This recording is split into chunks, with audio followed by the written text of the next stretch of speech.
राधे, आप सभी का दिन मंगलमय हो। सुनिए 11वें दिन की कथा। एक बार सागर पुत्र जलंधर अपनी पत्नी वृंदा सहित असुरों से सम्मानित हुआ सभा में बैठा था। तभी गुरु शुक्राचार्य का वहां आगमन हुआ। उनके तेज से सभी दिशाएं प्रकाशित हो गईं। गुरु शुक्राचार्य को आता देखकर सागर पुत्र जलंधर ने असुरों सहित उठकर बड़े आदर से उन्हें प्रणाम किया। गुरु शुक्राचार्य ने उन्हें आशीर्वाद दिया। फिर जलंधर ने उन्हें एक दिव्य आसन पर बैठाकर स्वयं भी आसन ग्रहण किया।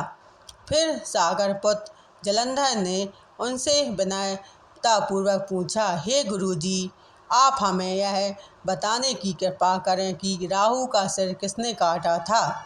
इस पर दैत्य गुरु शुक्राचार्य ने विरोचन पुत्र हिरण्यकश्यपु और उनके धर्मात्मा पौत्र का परिचय देकर देवताओं और असुरों द्वारा समुद्र मंथन की कथा संक्षेप में सुनाते हुए बताया कि जब समुद्र से अमृत निकला तो उस समय देव रूप बनाकर राहु भी पीने बैठ गया। इस पर इंद्र के पक्षपाती भगवान विष्णु ने राहु का सिर काट डाला। अपने गुरु के मुख से इस प्रकार के वचन सुनकर जलंधर के क्रोध की सीमा न रही। उनके नेत्र लाल हो गए। फिर उनसे अपने धम्मर नामक दूत को बुलाया और उसे शुक्राचार्य द्वारा सुनाया गया वृत्तांत सुनाया। तत्पश्चात उसने धर्मस्मर को आज्ञा दी कि तुम शीघ्र ही इंद्रपुरी में जाकर इंद्र को मेरी शरण में लाओ। धर्मस्मर जलंधर का बहुत आज्ञाकारी एवं निपुण दूत था। वह जल्द ही इंद्र की सुधर्मा नामक सभा में जा पहुंचा और जलंधर के शब्दों में इंद्र से बोला, हे देवता धाम, तुमने समुद्र का मंथन क्यों किया और मेरे पिता के समस्त रत्नों को क्यों ले लिया। ऐसा करके तुमने अच्छा नहीं किया। यदि तू अपना भला चाहता है तो उन सब रत्नों एवं देवताओं सहित मेरी शरण में आ जा, अन्यथा मैं तेरे राज्य का ध्वंस कर दूंगा। इसमें कुछ भी मिथ्या नहीं है। इंद्र बहुत विस्मित हुआ और कहने लगा, पहले मेरे भय से सागर ने सब पर्वतों को अपनी कुक्षी में क्यों स्थान दिया और उसने मेरे शत्रु दैत्यों की क्यों रक्षा की। इसी कारण मैंने उनके सब रतन हरण कर लिए। मेरी द्रोही सुखी नहीं रह सकता, इसमें मैं संदेह नहीं। इंद्र की ऐसी बात सुनकर वह दूत शीघ्र ही जलंधर के पास आया और सब बातें कह सुनाई। उसे सुनते ही वह दैत्य मारे क्रोध के अपने ओंठ फड़फड़ाने लगा और देवताओं पर विजय प्राप्त करने के लिए उसने उद्योग आरंभ कर दिया। सब दिशाओं में पाताल से करोड़ों करोड़ों दैत्य उसके पास आने लगे। शुंभ निशुंभ आदि करोड़ों सेनापतियों के साथ जलंधर इंद्र से युद्ध करने लगा।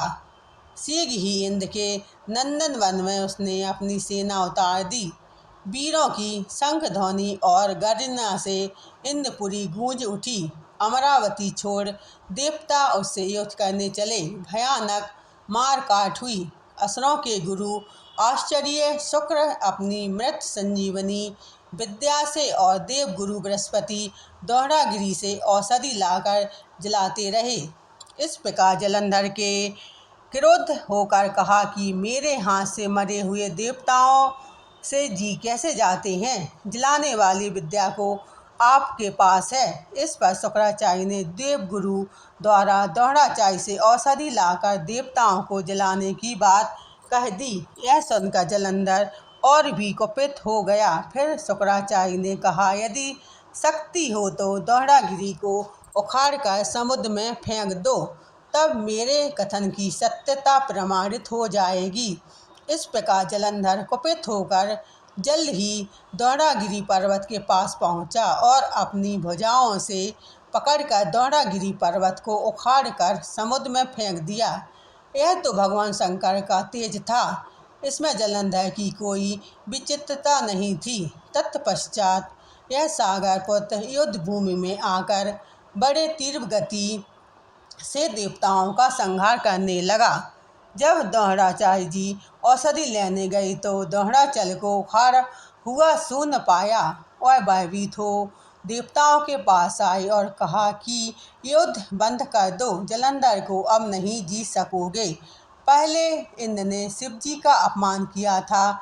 यह सुन देवता युद्ध में जय की आशा त्याग कर इधर उधर भाग गए। सिंधु पुत्र निर्भय हो अमरावती में घुस गया।